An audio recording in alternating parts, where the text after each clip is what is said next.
तो लायोफिलिक और लायोफोबिक आपकी यहाँ पे बात हो रही है। अट्रैक्टिव नेचर है, वीक इसमें यहाँ पे इंट्रैक्शन है लायोफोबिक में। लायोफिलिक की डेफिनेशन अपन ने बात कर ली कि यहाँ पे डिस्पर्स फेज और डिस्पर्स मीडियम के बीच में इंट्रैक्शन कैसी है, यहाँ पे आपकी इंट्रैक्शन यहाँ पे स्ट्रोंगर है। अगर यहाँ पे वीक इंट्रैक्शन होगी तो उसको क्या बोला जाएगा, लायोफोबिक कोलॉइड्स बोला जाएगा। तो हेडिंग हो जाएगी क्या आपकी next, lyophobic, lyophobic colloids.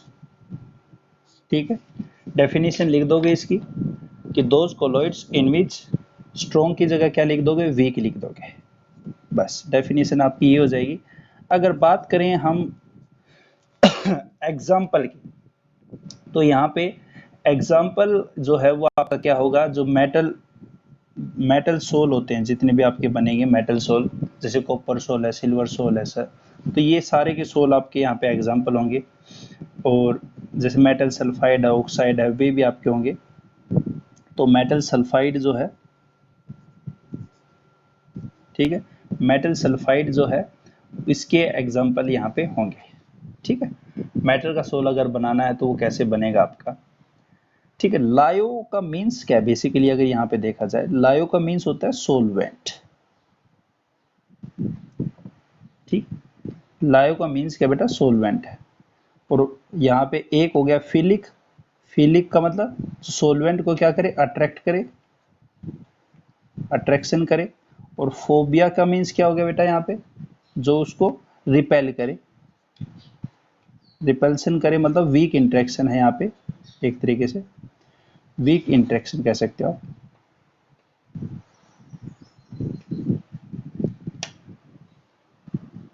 Definition लिख दी सभी ने।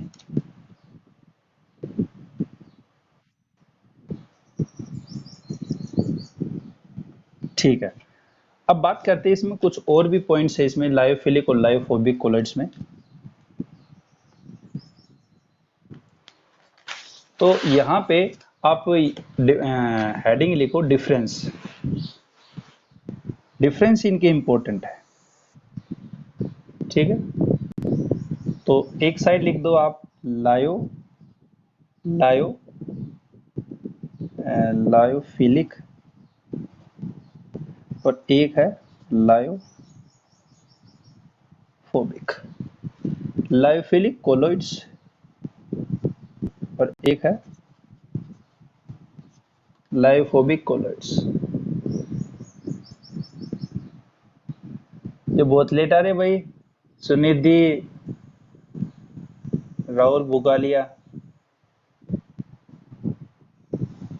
हाँ भाई राहुल बुगालिया बेटा, काफी लेट हो, आवाज आ रही है क्या बेटा।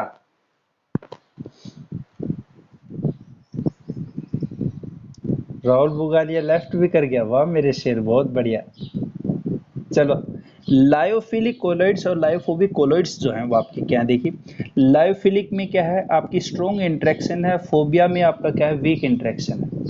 तो यहाँ पे आपका क्या होगा, स्ट्रॉन्ग इंट्रैक्शन होगा in between disperse phase and disperse medium, जबकि इसकी में क्या हो जाएगा, वीक इंट्रैक्शन होगा, और वीक इंट्रैक्शन होगा आपका यहाँ पे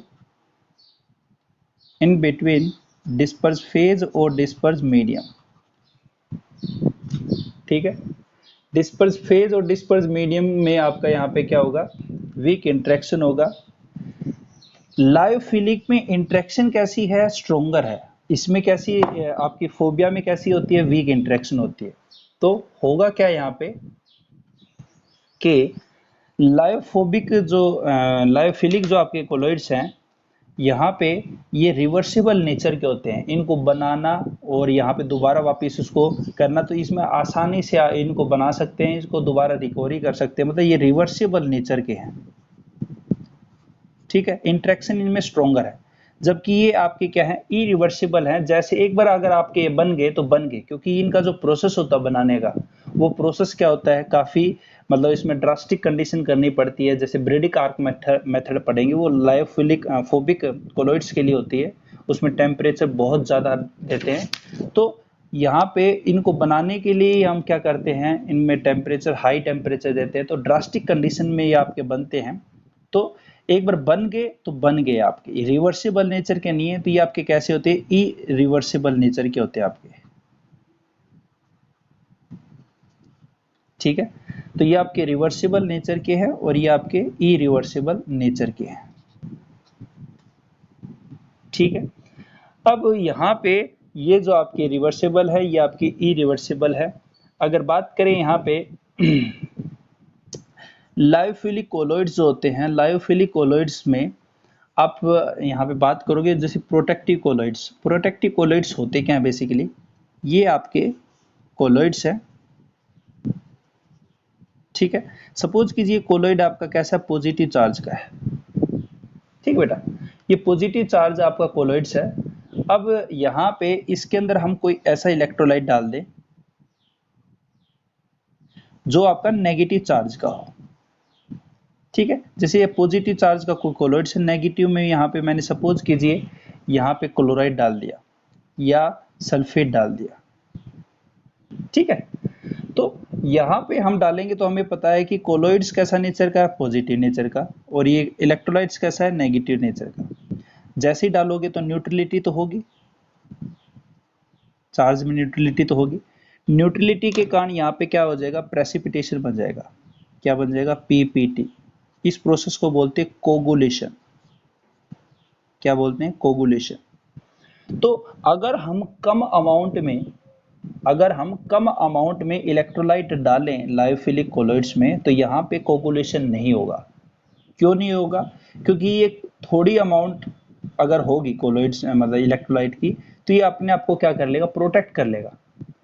पर यहाँ पे आपने थोड़ी सी भी अमाउंट डाल दी ना इसमें लायोफिलिक में, तो यहाँ पे क्या होगा, आपका कोगुलेशन हो जाएगा, प्रेसिपिटेशन आपका फटाफट बन जाएगा। तो प्रोटेक्टिव कोलॉइड्स हम किसका करते हैं, बेसिकली आपका लायोफिलिक जो कोलॉइड्स होते हैं वो प्रोटेक्टिव नेचर के होते हैं। और प्रोटेक्टिव हमें बनाने के लिए, जैसे लायोफोबिक भी हमें क्या करना है कि इसको भी हमें ऐसी नेचर बनानी है ताकि हम अगर थोड़ा सा अमाउंट अगर इलेक्ट्रोलाइट अगर डालें इसके अंदर तो उसका कोगुलेशन ना हो, और कोगुलेशन ना हो तो इसी प्रोसेस को बोलते हैं प्रोटेक्टिव कोलॉइड्स।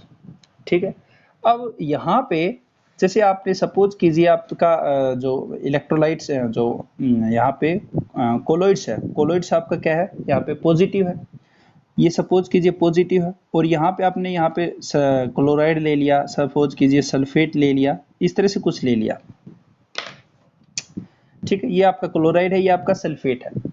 तो जितना ज्यादा चार्ज होगा, जितने ज्यादा क्या होगा, चार्ज होगा, जैसे यहाँ पे सल्फेट के ऊपर चार्ज कितना है आपका -2 है, क्लोराइड के ऊपर कितना है, -1 चार्ज है। तो यहाँ पे चार्ज -2 है, यहाँ पे चार्ज कितना है आपका -1, और यहाँ पे -2 है। जितना ज्यादा चार्ज होगा, ठीक है, मोर यहाँ पे क्या होगा चार्ज, उतना ही क्या होगा उसका कोगुलेशन फास्ट करेगा वो। क्या करेगा, उतना ही वो कोगुलेशन फास्ट करेगा। इसी स्टेटमेंट को किसने बताया था, हार्डे और सुलेजे, दो साइंटिस्ट थे, इसी को बोलते हैं हार्डे सुलेजे रूल। ठीक है, बात आई समझ बेटा क्या कह रहा हूं मैं, बताओ मेरे को। देखिए मैंने क्या कहा कि कोलॉइड्स आपके क्या है, चार्ज नेचर के होते हैं। सपोज कीजिए कोलॉइड्स मैंने पॉजिटिव चार्ज अगर लिया है, तो उसके अंदर मैं सपोज कीजिए कोई इलेक्ट्रोलाइट डाल रहा हूँ जिस पे आपका नेगेटिवली चार्ज है। ठीक है, नेगेटिव चार्ज होगा तो पिछली बात है भाई, कुछ अमाउंट के बाद वो क्या करेगा, न्यूट्रलिटी करेगा, और न्यूट्रलिटी करने के बाद वो प्रेसिपिटेशन बनाएगा। इस प्रोसेस को हम प्रेसिपिटेशन या कोगुलेशन बोलते हैं। अगर कम अमाउंट अगर इलेक्ट्रोलाइट की ले तो वो क्या करता है, उस का कोगुलेशन नहीं होने देता, कौन, लायोफिलिक कोलॉइड्स। और जबकि लायोफोबिक कोलॉइड्स होते हैं, अगर थोड़ी सी अमाउंट भी अगर इलेक्ट्रोलाइट की ले ले तो यहाँ पे आपका कोगुलेशन फटाफट हो जाएगा। ठीक है, अब मैंने उसके बाद ये बताया कि यहाँ पे जो इलेक्ट्रोलाइट आप लेते हो उसके ऊपर अगर जितना ज्यादा चार्ज होगा तो उसका कोगुलेशन उतना ही फास्ट करेगा। इसको किसने बताया था, ये साइंटिस्ट थे हार्डे और सुलेजे। हार्डे और सुलेजे ने इसको ऑब्जर्व करके देखा था कि जितना ज्यादा चार्ज होगा आपका, उतना ही उसको कोगुलेशन क्या करेगा, वो फास्ट करेगा। इसी को हार्डे-सोलिजे रूल भी बोलते हैं।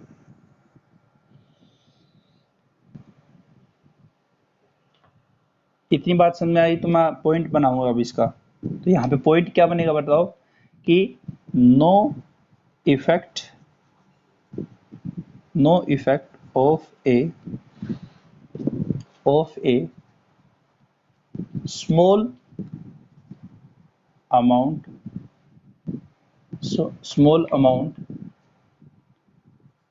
Of electrolytes. कोई इफेक्ट नहीं होगा स्मॉल अमाउंट ऑफ इलेक्ट्रोलाइट्स के कारण। यहाँ पे ये बात अपन ने की है। यहाँ पे क्या हो जाएगा कि colloids gets precipitate after adding small amount of electrolytes। थोड़ा सा अमाउंट में अगर इलेक्ट्रोलाइट डाल दिया तो यहाँ पे आपका क्या हो जाएगा, प्रेसिपिटेशन आपका हो जाएगा।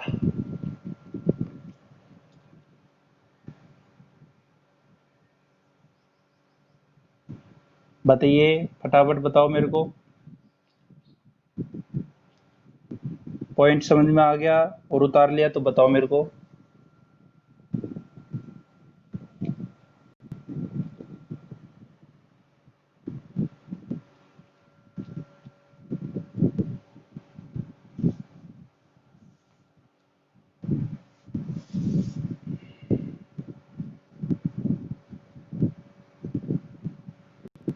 आगे चलो।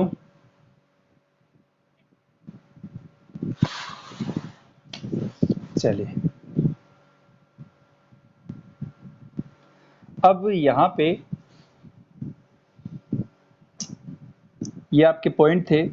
पॉइंट के यहाँ पे एक पॉइंट, दो पॉइंट और लिख लो कि आपका जो टिंडेल इफेक्ट है, ठीक है, टिंडेल इफेक्ट है, ब्राउनियन मूवमेंट है, ये बेसिकली कौन ज़्यादा शो करता है, मोर क्लेरिफाई कौन ज़्यादा शो करता है। तो यहाँ पे ये लेस से डिफाइंड होते हैं,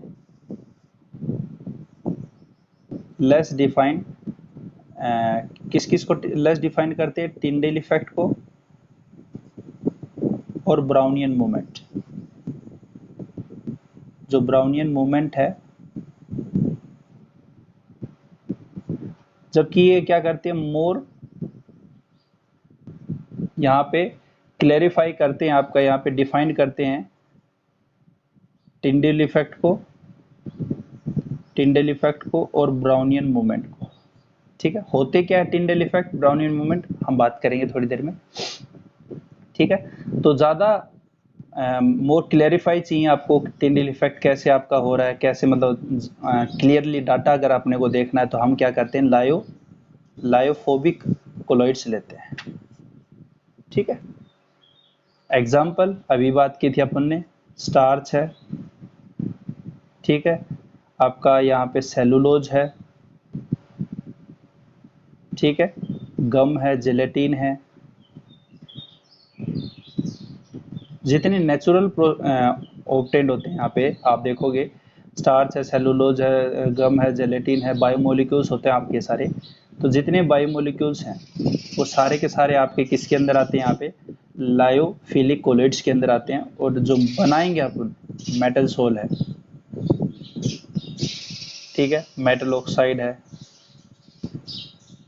मेटल सल्फाइड है, ये सारे जो आपके एग्जाम्पल हैं, ये सारे किसके अंदर आएंगे, लायोफोबिक के अंदर आएंगे।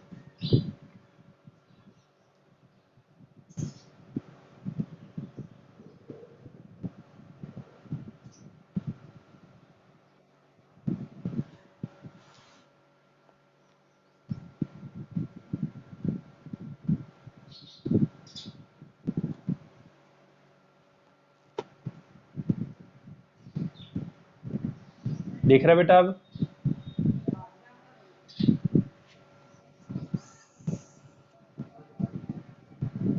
ब्लर तो ये नेटवर्क की हो सकती है, और तो यहाँ से तो नेटवर्क ठीक चल रहा है बेटा।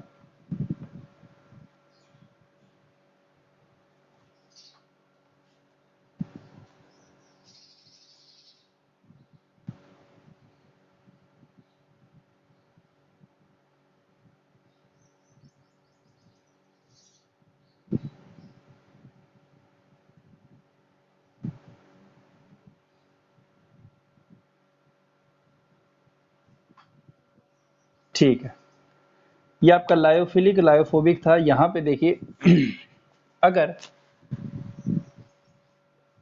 देखिए लायो को मीन्स क्या था, सोलवेंट, ठीक है।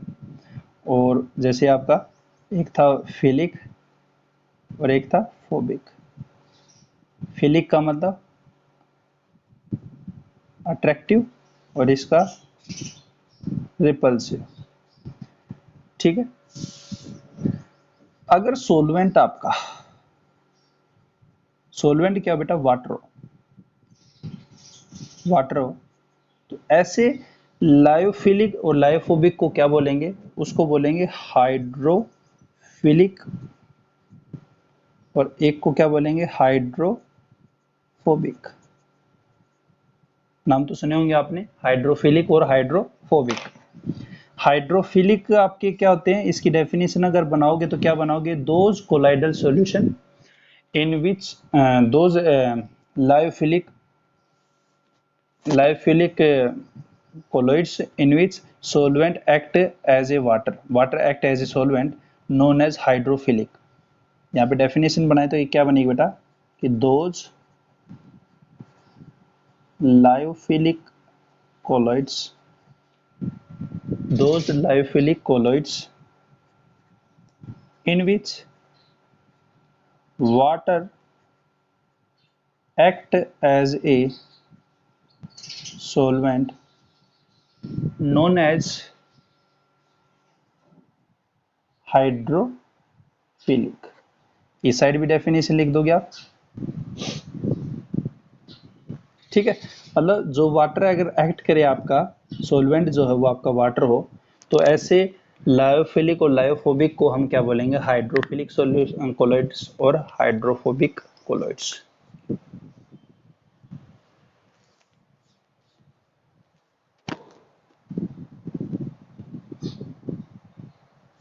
लिख दिया बेटा आपने।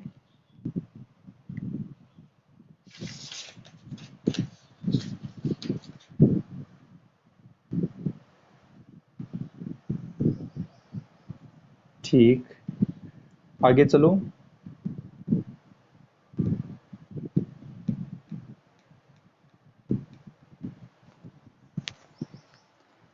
क्वेश्चन ये पूछ लिया जाए, क्वेश्चन क्या पूछा जाए कि इन विच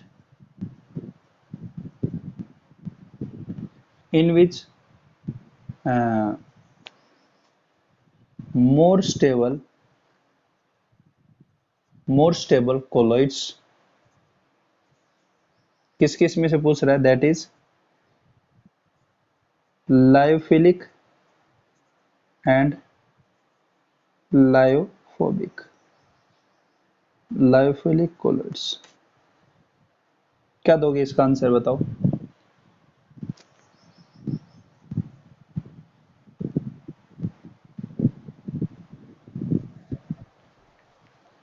Lyophilic colloids are more stable in nature. Why?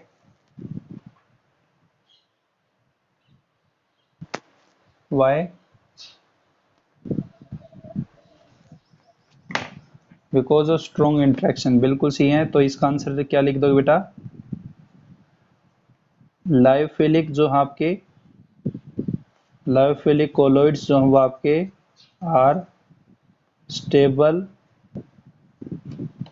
Are stable in nature. Pen खत्म हो गया।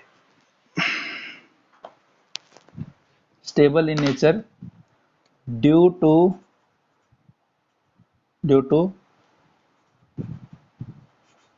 Strong interaction. बिल्कुल सही है।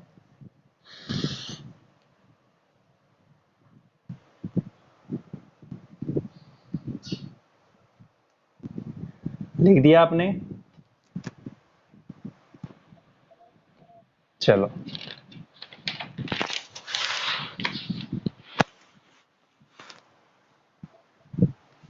अब यहाँ पे जो आपका डिस्पर्स फेज है, थर्ड क्लासिफिकेशन क्या था,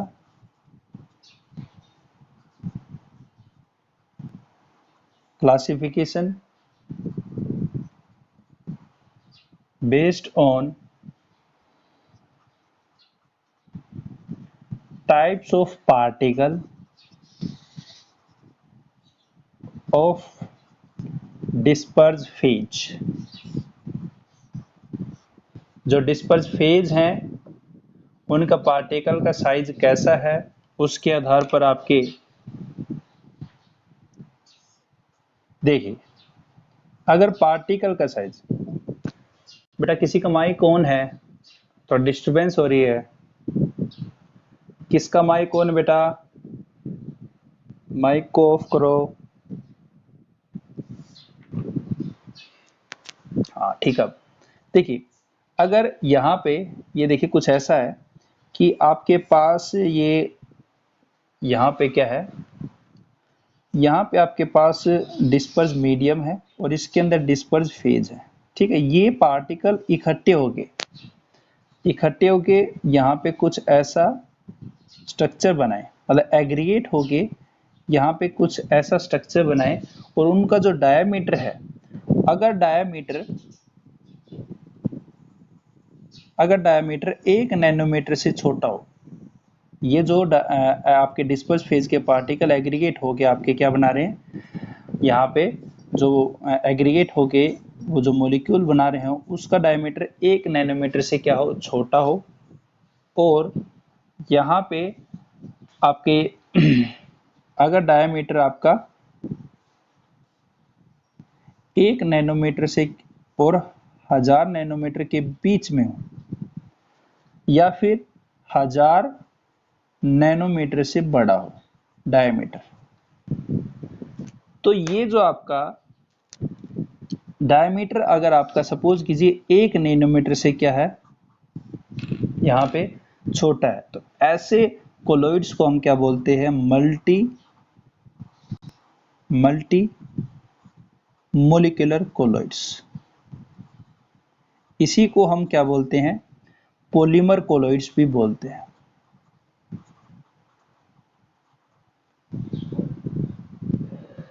अगर 1 नैनोमीटर से अगर ये डायमीटर जो है, जो आपका एग्रीगेट हुए हैं डिस्पर्स फेज के पार्टिकल्स, इस मॉलिक्यूल का यहाँ पे जो साइज है वो साइज अगर आपका 1 नैनोमीटर से छोटा हो तो ऐसे कोलॉइड को हम क्या बोलेंगे, मल्टी मोलिकुलर कोलॉइड बोलेंगे, इन्हीं को पॉलीमर भी बोलते हैं। अगर 1 से लेके 1000 नैनोमीटर के बीच में अगर ये साइज हो तो इनको हम क्या बोलते हैं, मैक्रोमोलिकुलर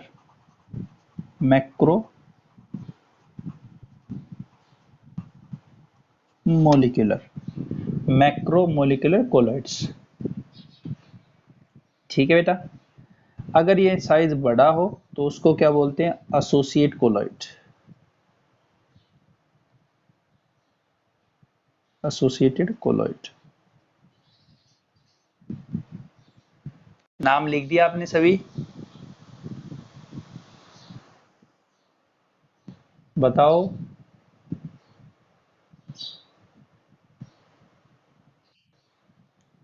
लिख रहे हो या लिख दिए?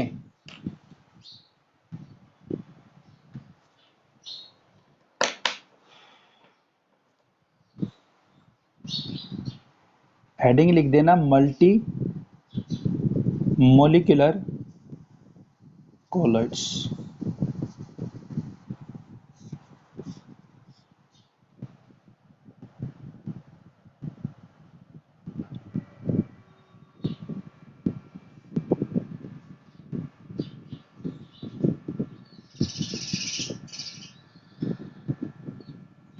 बोलो, लिख दिया हो तो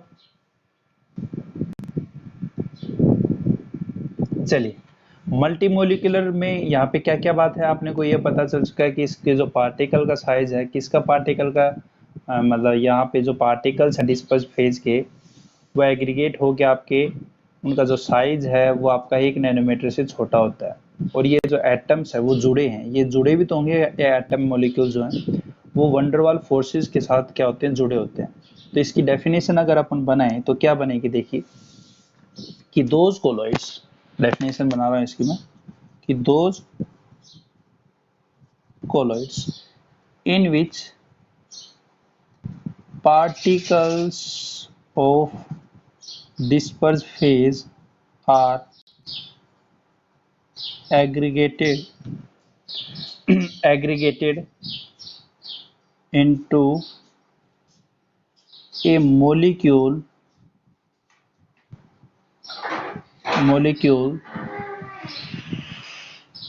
which having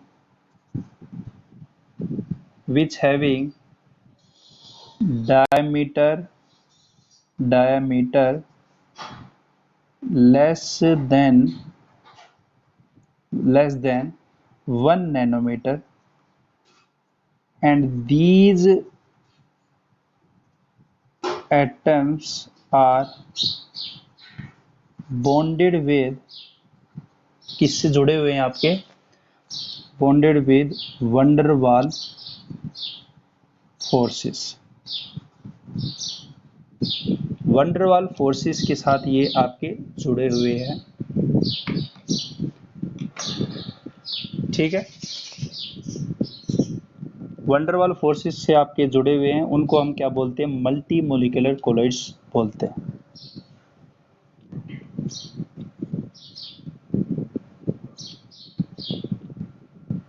डेफिनेशन लिख दी बेटा आपने। देखिए इसमें कुछ एग्जांपल आपके क्या होंगे, अगर एग्जांपल की अपन बात करें तो मल्टी मोलिकुलर में आपके जैसे गोल्ड सोल है, सल्फर सोल है, ये आपके सारे एग्जांपल इसी में आते हैं। तो गोल्ड सोल, सल्फर सोल, ये सभी एग्जांपल आपके मल्टी मोलिकुलर कोलॉइड्स के अंदर आते हैं। ठीक है,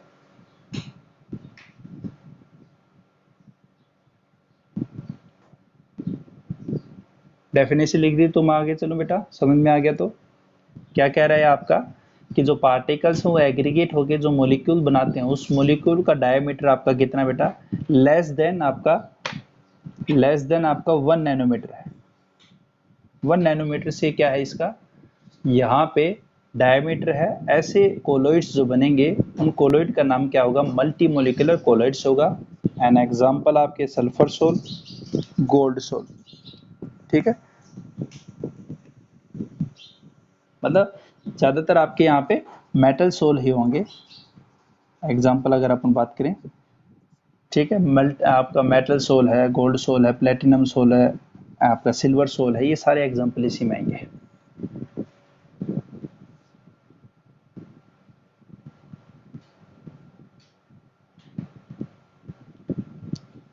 सभी ने डेफिनेशन लिख दी बेटा। चलो अब देखिए, अब यहाँ पे बात करेंगे अपन मैक्रो मोलिकुलर की।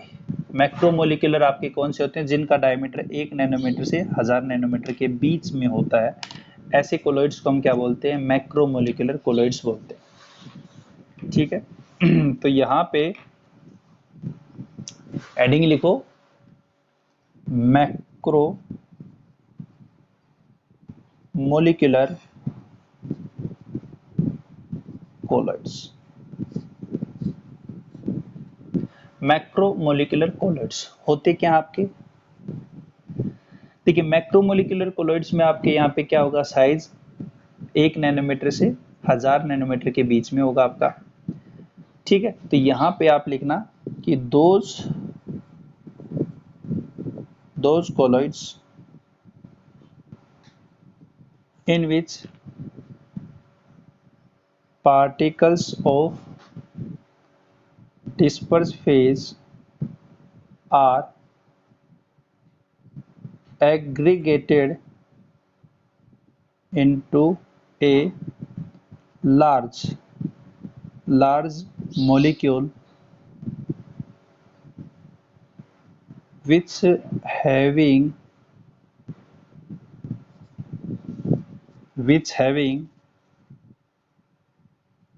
diameter क्या होगा बेटा, which having diameter 1 nanometer to 1000 nanometer are known as macromolecular colloids।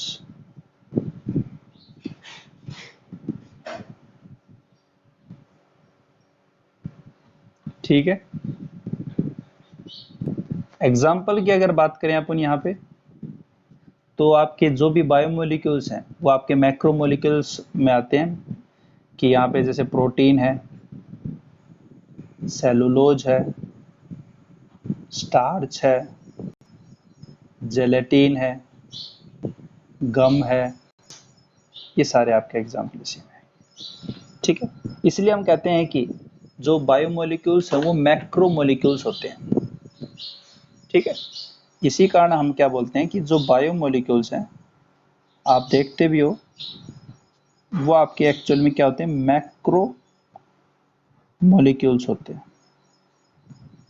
ठीक है, मैक्रोमोलिक्यूल इन्हीं इसीलिए बोलते हैं क्योंकि मैक्रोमोलिकुलर कोलॉइड्स के अंदर आपके कंसीडर किए जाते हैं।